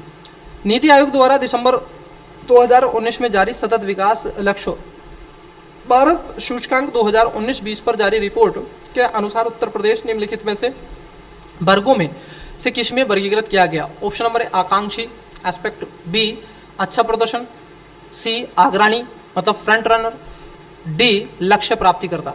तो राइट आंसर आप देखोगे इसका हो जाएगा ऑप्शन नंबर 20 करेक्ट आंसर, ठीक है। क्या हो जाएगा? 20 करेक्ट। इन्होंने अच्छा प्रदर्शन आप देखोगे किया था, किसने? उत्तर प्रदेश ने, तो इसलिए इसका परफॉर्मेंस बहुत बेस्ट किया गया था, इसलिए इसको जोड़ा गया है। भारतीय संविधान के कौन से अनुच्छेद नागरिकता से संबंधित है? पैरी जी सिंपल क्वेश्चन है सर 2020 में, इससे ये क्वेश्चन हो ही नहीं सकता। आंखें मीच के मारिएगा, ऑप्शन नंबर सी 5 से 11 तक, ठीक है। चलिए, उत्तर प्रदेश के निम्नलिखित नगरों में से कौन सा से विरासत शहर विकास और वृद्धि योजना हृदय के अंतर्गत शामिल किया गया है या गए हैं? Option number A Varanasi, option number B Mathura, option state number है, ठीक है। 1 ए में दे रखा है वाराणसी, 2 में दे रखा है मथुरा, 3 में दे रखा है प्रयागराज और सी में दे रखा है अयोध्या। दूसरा सही, देखिए यहाँ पर देख लेना, ये select the correct answer, English में थोड़ा देखते चलिएगा। केवल 1, केवल 2, 1 और 2 दोनों, डी या तो चारों। तो इसका राइट आंसर हो जाएगा ऑप्शन नंबर आप देखोगे सी, इसमें 1 और 2 दोनों, वाराणसी और मथुरा को जोड़ा गया था, प्रयागराज और अयोध्या को नहीं जोड़ा गया था। वृद्धि हृदय योजना, ठीक है, इसके अंतर्गत शामिल विरासत में नहीं किया गया था। नेक्स्ट क्वेश्चन, देखो इसको पढ़ने में टाइम वेस्ट नहीं करना, फिर से बता रहे हैं, ये आप प्रैक्टिस कर लेंगे तो बहुत बार याद हो जाएगा। कथन पढ़िएगा कि भारतीय राजनीति व्यवस्था की प्रकृति में निरंतरता एवं परिवर्तन के तत्व मूर्त रूप में पाए जाते हैं। क्या ये आपको element of continuity and changes है भारतीय, आप देखोगे पॉलिटिकल में? बिल्कुल है। भारतीय राजनीति व्यवस्था में निम्न राजनीतिक कार्यशैली जैसे आधुनिक शैली, परंपरागत शैली तथा संत शैली और तत्व सारे समाहित हैं। बिल्कुल सर, भारतीय संस्कृति इसी पर तो आधारित है और इसका ये सही व्याख्या भी करता है। भारतीय संविधान अपनी जरूरतों के हिसाब से समय रहते परिवर्तन होता रहता है। प्रजनन के आप देखोगे प्रतिस्थापन स्तर पर पहुंचने के लिए जनसंख्या की कुल प्रजनन दर मतलब कि TFR, इसको बोलते हैं टोटल फर्टिलिटी रेट, क्या होनी चाहिए? ऑप्शन नंबर ए, देखो अभी वर्तमान में क्या है 2 पॉइंट इतनी है और होनी कितनी चाहिए? 2.1 होनी चाहिए, ठीक है। तो इसका राइट आंसर आप देखोगे 117 का हो जाएगा ऑप्शन नंबर सी। भारत में क्या है अभी वर्तमान में इतनी है, होनी इतनी चाहिए, ठीक है, सी। राज्यों के मुख्यमंत्री सहित मंत्रिपरिषद में मंत्रियों की न्यूनतम संख्या क्या हो सकती है? ऑप्शन नंबर ए 10, बी 12, सी 13 और डी 14। देखो मैं आपको बता दूं, लोकसभा की अगर हम बात कर लें, लोकसभा में 1/15, इससे ज़्यादा नहीं होगी। और जो यूटीज़ हैं उसमें केवल 10 रखा गया है। वैसे ही अगर राज्यों की बात कर लें तो राज्यों में भी आप देखोगे 12 इसमें रखा गया, उससे ज़्यादा नहीं होगा, ठीक है। चलिए नेक्स्ट, 1 सेकेंड मैं इसको रफ कर देता हूँ। नेक्स्ट है आपका, भारत में गरीबी अनुपात हेतु निम्नलिखित में से कौन सा ये विधि का प्रयोग किया जा सकता है? सिर गणना विधि, देखो ये पूछा है हेड काउंट, क्या आप कर सकते हैं कि जो गरीबी रेखा से हेड, या कैलोरी विधि, पारिवारिक उपभोग विधि, प्रति व्यक्ति आय विधि। देखो अब इसमें जो हेड वाला दिया गया है मैंने बहुत पढ़े, लेकिन हेड वाला ये जो सरगणना विधि है ये मैंने कहीं नहीं पढ़ा है, ठीक है, मैंने ये कहीं नहीं पढ़ा है स्टूडेंट्स, ठीक है। लेकिन फिर भी अगर हम देखें तो हम क्या क्या कर सकते हैं, प्रति व्यक्ति आय, ठीक है, हम ये गरीबी के अनुपात के लिए नहीं कर सकते हैं। तो इसका राइट आंसर ऑप्शन नंबर 1, 2, 3 इसमें देखने के मिल जाएगा। आप गिन भी सकते हैं व्यक्तियों को, सिर गिनने का मतलब यहाँ पर यह है कि व्यक्तियों को आप स्पेशली जा करके गिन सकते हैं कि कितने मेंबर हैं आपकी फैमिली में। नेक्स्ट, भारत में सर्वोच्च न्यायालय ने संविधान के आधारभूत ढांचे के सिद्धांत को स्पष्ट किया। देखो मैं आपको बता दूं, संविधान के अंदर, संविधान में कहीं भी मूल ढांचा, ये ध्यान में रखना हमेशा के लिए, मूल ढांचा जो शब्द है इसका कोई वर्णन नहीं है, ठीक है। परंतु जो केस हुए हैं, जैसे आप देखोगे केशवानंद भारती केस में इस बात को लाया गया। ऑप्शन नंबर बी इसका करेक्ट आंसर हो जाएगा सर, ठीक है। क्या हो जाएगा? इसका correct answer option number B हो जाएगा। नेक्स्ट क्वेश्चन, आयुष्मान भारत योजना के संदर्भ में निम्नलिखित में से कौन से कथन सत्य हैं? अब देखिए इसमें स्टेटमेंट देके रखे हैं 1 2 3 इस तरीके से। यह योजना प्रति व्यक्ति 5 लाख रुपए तक का मुफ्त बीमा सुरक्षा प्रदान करती है। आयुष्मान भारत, ठीक है, ये 5 लाख रुपए देती है, बिल्कुल। इस योजना में होने वाले बीमा में केंद्र और राज्यों का भागीदारी 60:40 के अनुपात में रखा गया है। पूछ रहे हैं केवल एक सही है, पूछ रहे हैं केवल आप देखोगे 2 सही है, और उसके बाद पूछ रहे हैं आपसे इसमें केवल ये सही है। तो ध्यान रखेंगे, ये आप देखोगे मुफ्त बीमा सुरक्षा योजना, और इसके लिए साथ ही साथ आप देखोगे इसमें B is the correct answer हो जाएगा। लेकिन इसमें प्रति व्यक्ति नहीं है, परिवार को इसमें रखा गया है। क्या रखा गया है? परिवार को इसमें रखा गया है, परंतु अब इसमें प्रति व्यक्ति कर दिया गया है बाद में, ठीक है। तो ये भी ध्यान रखना है। इसका राइट आंसर हो जाएगा ऑप्शन नंबर 20 करेक्ट आंसर। इसका रेशियो आप देखोगे 60 रेशियो आप देखोगे 16 में देखने के लिए आपको मिलेगा, ठीक है। इट्स क्लियर या नो? नेक्स्ट आइए, नेक्स्ट देख लेते हैं। नेक्स्ट है कि निम्नलिखित में से कौन सा एक सही सुमेलित नहीं है? अनुच्छेद दे के रखे हैं और इधर दे के रखे, देखिए 40 में पंचायती राज व्यवस्था दे के रखी है, 44 में समान नागरिक संहिता दे के रखी है, 48 में न्यायपालिका की देखो पृथक्करण नहीं है सर इसमें, क्योंकि ये जो पृथक्करण है आप 50 की बात करते हैं, आर्टिकल 50 में आप देखो कि सेपरेट डिवीजन ऑफ पावर है, जिसमें विधायिका और न्यायपालिका की बातों को रखा गया है, ठीक है। और बाकी का सब ठीक है। सामान्य न्याय के लिए निःशुल्क विधि सहायता आपकी होनी चाहिए, 39 का ये है, और ये 42वें संविधान संशोधन 1976 के माध्यम से इसको जोड़ा गया था। नेक्स्ट क्वेश्चन देख लेते हैं, चलिए। ये डीपीएसपी से क्वेश्चन है, इजी क्वेश्चन पूछ रहा है, क्या लोगे? और आइए, पोस्ट की है सस्टेनेबल पर्यटन का मुख्य उद्देश्य। आप देखोगे क्या है? पर्यटकों की संख्या में वृद्धि करना, बी बड़े पैमाने पर पर्यटन और लघु पैमाने पर यात्रियों का प्रबंधन करना। नेक्स्ट है कि संस्कृति अखंडता और पारिस्थितिकी प्रक्रिया को बनाए रखते हुए पर्यटन एवं पर्यावरण प्रबंधन का करना है। डी उपरोक्त में से कोई नहीं। तो इसके लिए जो लाया गया था, इसका मूलभूत उद्देश्य था कि संस्कृति अखंडता और पारिस्थितिक प्रक्रिया को बनाए रखते हुए पर्यटन और प्रबंधन को सुनिश्चित करने के रूप में लाया गया। नेक्स्ट क्वेश्चन, मैं कह रहा हूं कि सर अब आप पीसीएस का लेवल छोड़ दीजिए, यूपीएससी का लेवल 2015, 16, 17, 18, 19, 20 तक का ये पूछ रहा है। भारत के महान्यायवादी के संदर्भ में निम्नलिखित कथनों पर विचार कीजिए। पूछ रहा है कि सर स्टेटमेंट दे के रखें, और यही तो है सर यूपीएससी। भाई यूपीएससी ने यही तो पूछा कि नहीं पूछा? आप कमेंट्स में बहुत जल्दी बताइएगा। पूछा, 100% पूछा। देखिए, राष्ट्रपति किसी ऐसे व्यक्ति की नियुक्ति करेगा जो उच्चतम न्यायालय के न्यायाधीश के रूप में नियुक्त होने के लिए अर्हत हो। बिल्कुल कर सकता है सर, अगर सजेशन हो तो उसके हाथ में, महान्यायवादी को लेकर के। महान्यायवादी इतना परिश्रम प्राप्त कर सकेगा जो संसद पर आधारित, देखो संसद अवधारित करे नहीं, मैं इंग्लिश में पढ़ देता हूँ। The attorney general shall receive such remuneration as this a parliament many determine. नहीं सर, यहाँ पर ऐसा नहीं है, ये केवल प्रेसिडेंट्स के अंडर पर छोड़ दिया गया है, वो चाहेंगे जितना उतना मिलेगा। तो सही पूछा है, this an correct answer. Right now option number A इसका करेक्ट आंसर हो जाएगा। चलिए आगे बढ़ते हैं।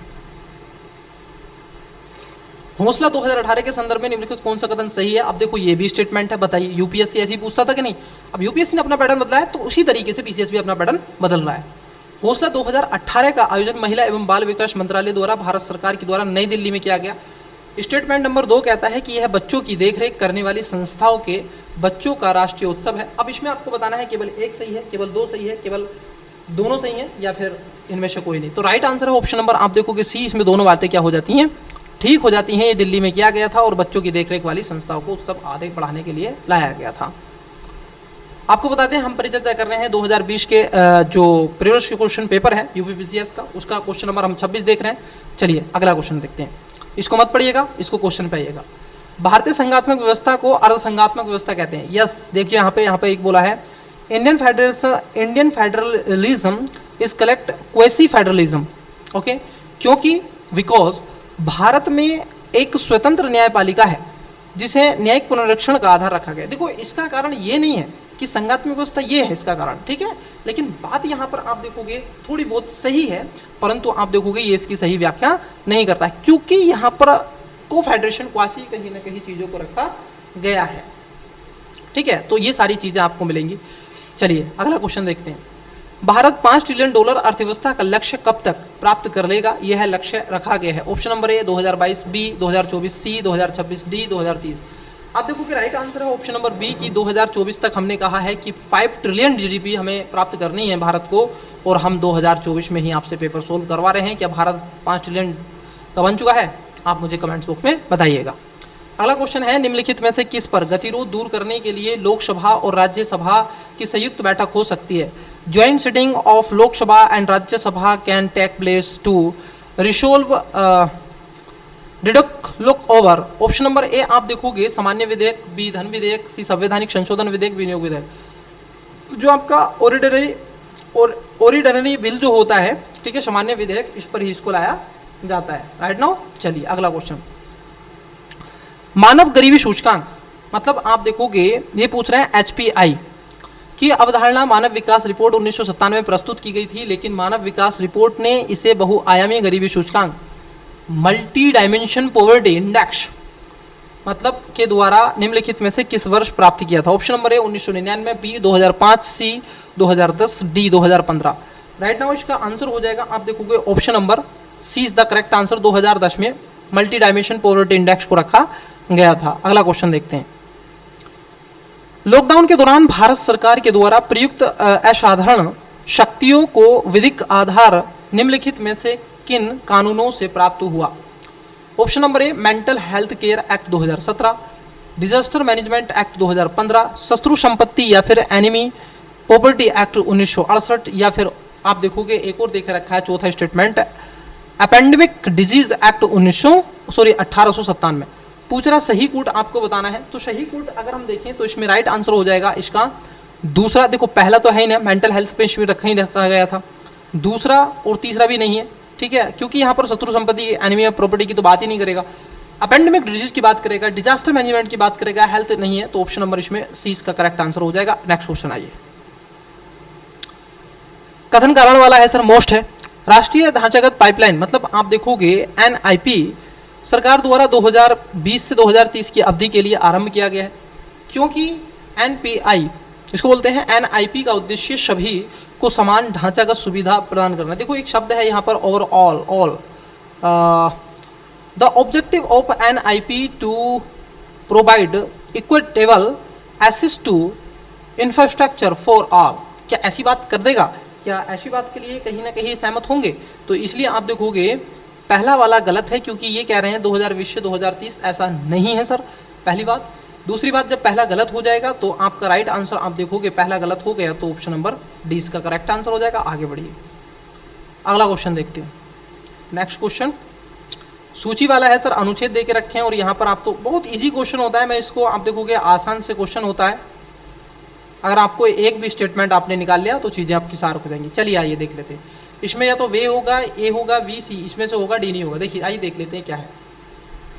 संविधान के अनुच्छेद 61 में क्या कहता है? 61 कहता है कि सर राष्ट्रपति पर महाभियोग, ए का देखिए आप दूसरा हुआ, ए का दूसरा होगा, या तो ए होगा या फिर सी होगा, लेकिन बी और डी नहीं होगा, ठीक है। अब जो डी है उसका पहला होगा। 90 की बात कर ले तो राज्यसभा के उपसभापति की बात कर दी गई है, बस हो गया क्लियर। अब देखिए मैं आपको यहीं पर बता दूंगा, अनुच्छेद जो 94 है यहाँ पर आप देखोगे उपराष्ट्रपति को हटाने का नहीं है, ये स्पीकर की बात करता है, ठीक है। सी का चौथा हो जाएगा। अब जैसे ही सी का चौथा हुआ तो राइट आंसर इसका ऑप्शन नंबर सी हो जाएगा सर, क्योंकि अनुच्छेद जो 67 है ये आप देखोगे उपराष्ट्रपति को हटाने की प्रक्रिया की बात करता है, तो right answer option number C correct answer हो जाएगा। इसमें एलिमेंट मेथड आप लगा करके निकाल सकते हैं। चलिए अगला क्वेश्चन, विश्व बैंक की ease of doing business report के संदर्भ में निम्नलिखित में से कौन सा कथन सही है? ईज ऑफ डूइंग बिजनेस, जो ईज ऑफ, ये कह रहे हैं in ease of doing business report 2020 India is ranking कितनी थी सर? 63 थी क्या? ठीक है। India ranking for ease of doing business in the years 2019 was कितनी थी? 77। क्या ये दोनों बातें सही हैं कि 2019 में 77 था और 2020 में 63? अगर आपने इसको करंट अफेयर के तौर पे लिया है तो आप इसका आंसर बता सकते हैं, अन्यथा नहीं तो नहीं। तो राइट आंसर बी हो जाएगा सर, 2019 में 77 थी और 2020 में 63 नहीं थी, ठीक है। चलिए सर अगला क्वेश्चन देखते हैं। क्लास को रोकेंगे बट थोड़े से क्वेश्चन हो रहे हैं, इनको और करने के पश्चात। भारत की संविधान सभा में निम्नलिखित में से किस तिथि को राष्ट्रीय ध्वज अपनाया गया? 22 जनवरी 2050 1950 सॉरी, बी 24 जनवरी 1950, सी 22 जुलाई 1947 या फिर डी 22 जुलाई 1948। राइट आंसर हो जाएगा ऑप्शन नंबर सी। आप देखोगे 22 जुलाई 1947 को हमने भारतीय संविधान में क्या था, राष्ट्रीय ध्वज को अपना लिया था। ऑप्शन नंबर क्वेश्चन नंबर है 135। केंद्रीय बजट आप देखोगे 2020-21 के द्वारा उत्कृष्ट कारपोरेट बॉन्ड में विदेशी पोर्टफोलियो निवेश की सीमा बढ़ा दी गई कितनी sir? Option number A 90%, B 10%, C 12%, D 15%। तो राइट आंसर आप देखोगे इसका राइट आंसर हो जाएगा ऑप्शन नंबर 35 का राइट आंसर ऑप्शन नंबर हो जाएगा डी सर। कितना बढ़ा दी गई है? 15% इसको बढ़ा दिया गया है, 15% तक इसको लाने का प्रयास किया गया है। अब देखो उत्तर प्रदेश से कुछ क्वेश्चन है।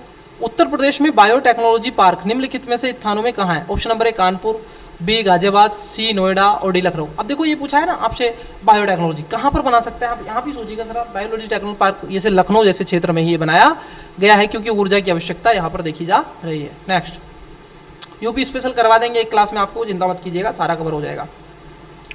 पीएम जन आयोग ये योजना है और आपसे पूछ रहा है कब शुरू कर दीजिए। पीएम जन आयोग योजना 2015 ऐसे पूछ रहा है, जैसे पीएम वय वंदना योजना, पीएम रोजगार प्रोत्साहन योजना, पीएम स्वच्छ भारत अभियान। तो अगर हम देखें इसमें जैसे पहले का अगर हम देखें तो पीएम जन जो आयोग योजना थी ये 2018 में शुरू कर दी गई थी, तो इसका 2 हो जाएगा। पीएम वय वंदना योजना की बात कर लें तो ये योजना आप देखोगे 2017 में शुरू कर दी गई थी, तो इसका 3 हो जाएगा। पीएम रोजगार प्रोत्साहन योजना की बात कर लें तो ये 2015 में शुरू कर दी गई थी, तो इसका पहला हो जाएगा। और स्वच्छ भारत अभियान योजना ये तो आपकी 2014 में शुरू कर दी गई थी, तो इसका चौथा हो जाएगा। तो 2, 3, 1, 4 देखिएगा, 2, 3, 1, 4 right answer option number A इसका करेक्ट आंसर हो जाएगा। नेक्स्ट क्वेश्चन आइए। विकास अनुवीक्षण और मूल्यांकन कार्यालय जो दीर्घकालिक नीति का अनुरक्षण करता है निम्नलिखित में से किस कार्यालय के अंतर्गत आता है? ऑप्शन नंबर ए प्रधानमंत्री कार्यालय, बी गृह मंत्रालय, सी मंत्रिमंडल सचिवालय, डी नीति आयोग। तो जो आपका विकास अनुरक्षण मूल्यांकन कार्यालय कौन करेगा सर दीर्घकाल में नीति की वगैरह वगैरह चीज़ों पर?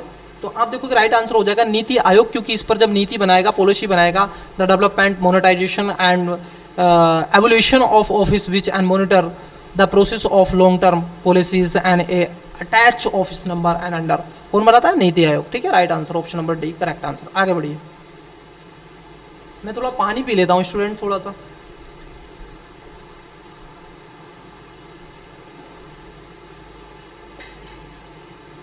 आइए, और आपके 11 क्वेश्चन रह गए। निम्नलिखित में से कौन सा प्राकृतिक रूप से वायुमंडल में पाई जाने वाली ग्रीन हाउस गैस नहीं है? ये आपको बताना है, ग्रीन हाउस गैस नहीं। Option number A nitrogen dioxide, B carbon dioxide, C methane, D आप देखोगे ओजोन। कौन सा है सर वायुमंडल में जो आपकी ग्रीन हाउस गैस नहीं है? तो इसका राइट आंसर क्या हो जाएगा? ऑप्शन नंबर ए जो हो जाएगा, ये नाइट्रोजन के ऑक्साइड है, ये आपके नहीं है, जबकि ये तीनों आपकी हैं। ठीक है, चलिए ऑप्शन नंबर ए करेक्ट है। निम्नलिखित में से कौन सा कथन खुदरा व्यापारियों, दुकानदारों और स्वरोजगार वालों व्यक्तियों के लिए राष्ट्रीय पेंशन योजना के बारे में सही नहीं है? पूछ रहा है, नोट करेक्ट। ठीक है, यहाँ पर देख लीजिएगा, नोट करेक्ट। ऑप्शन नंबर ए 18 से 40 वर्ष की आयु के वर्ग के लोगों को पात्र है। बी उनका वार्षिक लेन देन टर्नओवर आप देखोगे 1.5 करोड़ रुपए से अधिक ना हो। सी राष्ट्रीय पेंशन योजना का सदस्य पात्र है। इसके अंतर्गत आप देखोगे 3,000 ठीक है पॉइंट देखे रखा है 00 का मासिक वेतन प्राप्त हो। तो इसका राइट आंसर आप देखोगे हो जाएगा option number C is the correct answer. मतलब राष्ट्रीय पेंशन योजना आयोग के सदस्य के पात्रता अगर हैं तो इस चीज़ को वो नहीं प्राप्त कर सकते हैं। निधि कार्यक्रम के संदर्भ में निम्नलिखित कथनों में से कौन सा कथन सही है? Next question. 2 स्टेटमेंट देके रखे हैं, यूपीएससी का पैटर्न है। निधि आप देखोगे कार्यक्रम छात्रों के लिए स्टार्टअप हेतु प्रारंभ किया गया। 2 इसका उद्देश्य है आप देखोगे 20 छात्रों के स्टार्टअप हेतु प्रतिवर्ष वित्तीय सहायता करना है। इसका right answer option number C हो जाएगा। दोनों बातें ही इसमें क्या हो जाती हैं सर? ठीक हो जाती हैं। इसका उद्देश्य यही था इसलिए इसको लाया गया था। अगला क्वेश्चन है, सामान्य पर्यावरण को निम्न प्रकार से वर्गीकृत किया जा सकता है, निम्नलिखित में से कौन सा एक इस वर्गीकरण का अंश नहीं है? ऑप्शन नंबर ए परिचालन पर्यावरण, बी भौतिकी पर्यावरण, सी सांस्कृतिक पर्यावरण, डी जैविक संघ। अब देखो जो सामान्य पर्यावरण को निम्न प्रकार के वर्गीकरण किया जा सकता है, निम्नलिखित कौन सा एक इसका वर्गीकरण का अंश नहीं है?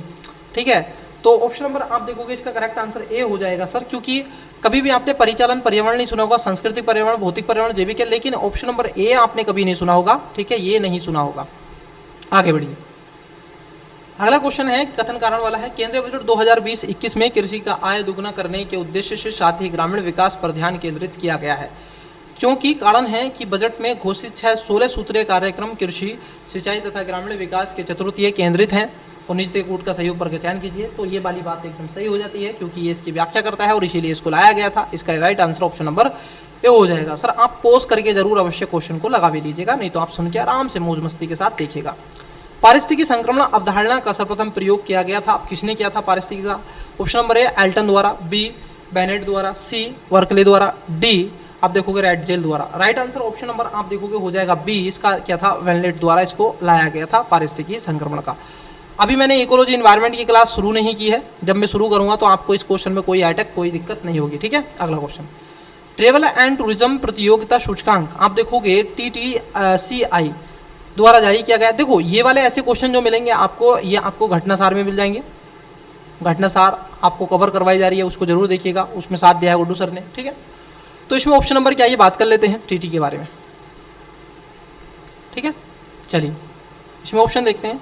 विश्व बैंक के द्वारा, अंतर्राष्ट्रीय मुद्रा कोष के द्वारा, विश्व आर्थिक मंच के द्वारा, संयुक्त राष्ट्र विकास कार्यक्रम के। देखो भाई विश्व बैंक क्यों करेगी आप बताओ जरा। TT आप टूरिज्म वाले जो कॉम्पिटिटिव इंडेक्स है, क्या ये विश्व बैंक की भूमिका में रहेगा? जरा सोचिए आप, क्या ये करेगा? नहीं रहेगा मुझे जहाँ तक लगता है। आपको क्या लगता है? मुझे तो लगता है कि नहीं रहेगा, ठीक है। ये कौन कर सकता है? ये जो आपका वर्ल्ड इकोनॉमिक फोरम है, ये ऐसे काम करता है, टूरिज्म को दिखाता रहता है, ठीक है। चलिए अगला क्वेश्चन देखते हैं। निम्नलिखित में से कौन सा वैश्विक ताप वृद्धि ग्लोबल वार्मिंग का प्रभाव है? समुद्र जल का बढ़ना, बिल्कुल बढ़ेगा सर, ये तो बढ़ेगा ही बढ़ेगा। हिमालय का पिघलना, बीमारियों का फैलना और प्रवाल भित्ति का व्यंजन, सारी बातें सर होंगी जब ग्लोबल वार्मिंग होगी। डी इसका राइट आंसर हो जाएगा। इन सब के अलावा हम पे भी चोट पड़ेगी। निम्नलिखित घटनाओं पर विचार कीजिए और उन्हें कालानुक्रम में व्यवस्थित कीजिए। नाबार्ड की स्थापना कब हुई थी? राइट नाउ आप देखोगे नाबार्ड की स्थापना 1982 में की गई थी। स्वयं सहायता समूह बैंक लीकेज की, किसान क्रेडिट कार्ड ये 1975 के आसपास आया था। क्षेत्रीय ग्रामीण बैंक की स्थापना, ठीक है, सॉरी ये आई थी 1975 के आसपास, 76-75 में आई थिंक, मैं ऐसा सोचता हूँ। तो पहली बात आप देखो उससे पहले तो 70-72 ही आएगा ना, तो ये जो है 1982 वाला और ये तो बाद में आएंगे, ठीक है। किसान क्रेडिट कार्ड तो 92 के आसपास शायद था, मुझे ऐसा लगता है। तो इसका जो राइट आंसर है वो हो जाएगा ऑप्शन नंबर ए। देखिए चौथा पहला, फिर उसके बाद में दूसरा और तीसरा, क्योंकि किसान क्रेडिट कार्ड बहुत बाद में आया था, तो इसलिए इसका राइट आंसर ऑप्शन नंबर ए हो जाएगा, ठीक है। चलिए आगे देखते हैं। निम्नलिखित घटनाओं के कालानुक्रम में व्यवस्थित कीजिए तथा नीचे दिए कूटों का सही उत्तर से चयन कीजिए। अब देखो ये पूछ रहा है रियो पृथ्वी समिट कब हुआ था? जी सर 1992 में हुआ था अर्थ समिट। बिट्रेल आयोग रिपोर्ट प्राकलन, मॉन्ट्रियल प्रोटोकॉल ये सर 1986 में हुआ था something. The limit to growth reports ये मुझे नहीं पता सर, ठीक है। तो इसका राइट आंसर क्या हम देख लें, अगर कालाक्रम में की बात कर रहा है तो कालाक्रम में इसका right answer option number B हो जाएगा, ठीक है। सबसे पहले ये आई थी, फिर उसके बाद में दूसरा आई थी, फिर उसके बाद में तीसरा, फिर उसके बाद में ये आई थी, ठीक है। चलिए अगला question. Oh my God, next question देखते हैं। कौशल भारत अभियान के संदर्भ में निम्नलिखित में से कौन सा सही है? कौशल भारत अभियान की शुरुआत प्रधानमंत्री ने जुलाई 2015 में की थी। स्टेटमेंट दूसरा देकर रखा है कि इस अभियान का मुख्य उद्देश्य भारत के युवाओं को सूचना तकनीकी में प्रशिक्षण करना था। क्या ये वाली बातें ठीक कही गई हैं? इसमें देखिए आपसे पूछा है केवल एक, केवल दो, एक और दो, दोनों, ना तो एक और ना ही दो। इसका करेक्ट आंसर आप देखोगे हो जाएगा ऑप्शन नंबर ए, केवल पहला वाला ठीक है। ये 2015 में लाया गया था और इस अभियान का मुख्य उद्देश्य भारतीय युवाओं को सूचना तक प्रशिक्षण नहीं करना था, बल्कि इसको स्किल डेवलपमेंट के लिए लाया गया था। और स्किल डेवलपमेंट को बढ़ावा देने के लिए आज आप देखोगे 69% जो हमारे पास यहाँ पर यूथ पॉपुलेशन है, ठीक है, वो एक तरीके से स्किल्ड पॉपुलेशन है जो वर्कर लेबर फोर्स है, ठीक है, वर्कर लेबर फोर्स है, WLF। चलिए अगला क्वेश्चन देखते हैं। इस क्लास का, आज की क्लास का लास्ट क्वेश्चन और अंतिम क्वेश्चन है सर आपके सामने। देखिए क्या है क्वेश्चन, क्योंकि 150 क्वेश्चन ही पूछे जाते हैं। आइए देख लेते हैं लास्ट क्वेश्चन। राष्ट्रीय चंबल अभ्यारण्य निम्नलिखित में से किस नदी का, किस राज्य का हिस्सा नहीं है? देखिए सर उत्तर प्रदेश का है क्या? बिल्कुल सर है, उत्तर प्रदेश का तो है। मध्य प्रदेश का है, राजस्थान का, लेकिन हरियाणा का नहीं है। Right answer option number C हो जाएगा। बहुत इजी से क्वेश्चन थे, ठीक है। अब आपको टॉपिक कैसा लगा, आपको हमारा सेशन कैसा लगा सर, ठीक है, आपको आप देखोगे हमारा सेशन कैसा लगा, आप उसको कमेंट्स बॉक्स में ज़रूर बताएं। चैनल को सब्सक्राइब कर लीजिएगा, लाइक कीजिएगा और दोस्तों के साथ में शेयर करना मत भूलिएगा। और इससे जुड़ने के लिए आपको क्लास के लिए मेरी ओर से बेस्ट ऑफ लक। बाय, मिलते हैं नेक्स्ट किसी क्लासेस में, तब तक के लिए धन्यवाद। मन लगा के पढ़ते रहिएगा सर।